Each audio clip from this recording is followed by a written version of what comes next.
Hai gang. Assalamualaikum, selamat pagi. Selamat datang ke channel TM Motor World Kapal HQ. Aku Azrul. Hari ni kita nak buat sikit review tentang dua jenis motor ni. Model yang sama, cuma berbeza dekat naked dengan fairing.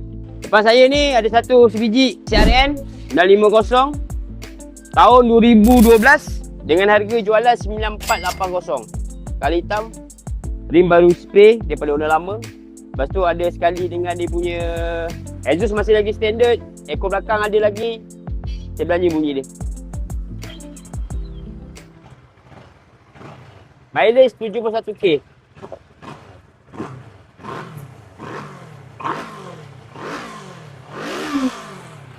Enjin alhamdulillah masih lagi baik, tak ada apa masalah.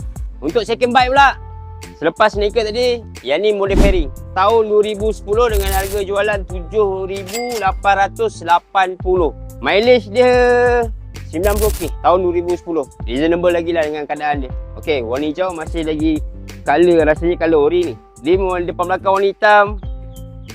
Ada ekor belakang lagi, exhaust dah tukar, dia pakai brand Yoshimura. Saya belanja bunyi.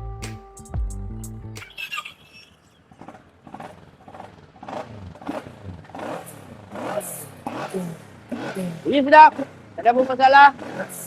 Mana yang berminat, boleh datang ke TM Motor World HQ. Kita review depan-depan.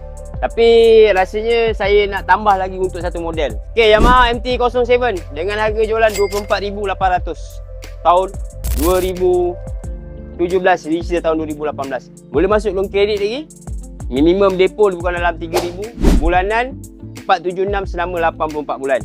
Kalau warna biru, ekor belakang dia dah buang, dia dah pakai aftermarket punya exhaust Yoshimura full piping. Mana yang mencari MT-07?